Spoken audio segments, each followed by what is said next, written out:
So, Hesh, if you are selling a home, are there any risks of accepting an offer without an inspection?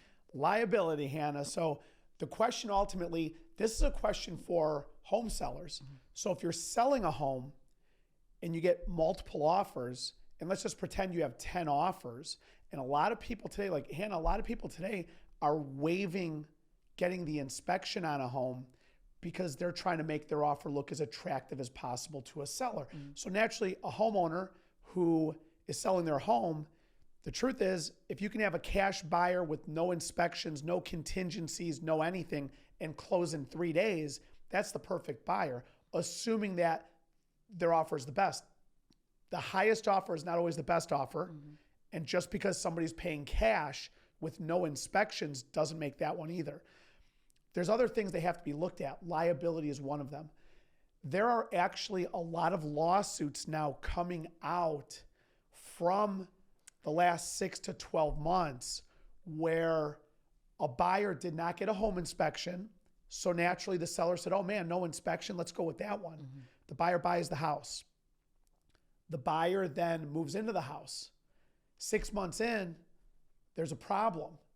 Those buyers are now suing the sellers, saying that the seller did not fully disclose all of the issues with the house. It's hard to live in a house for 5 or 10 or 15 years, or even 1 year, and then sell it and say that you were not aware of the basement flooding, of problems with the electrical. Super hard. So now these buyers who said, I don't need an inspection, I'll just buy it as is.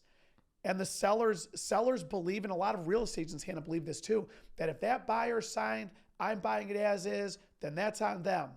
Unfortunately for them, and I can't say fortunately for buyers, because quite honestly, I think there's a level of responsibility that has to be taken, you have to be accountable for.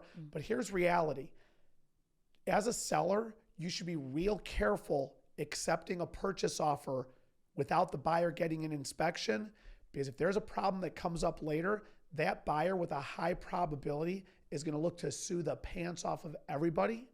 And the money you pay in a lawsuit is ultimately far greater than what you might have to reduce from a home inspector saying that the electrical has to be reworked or rewired. So from a selling perspective, be careful with that one.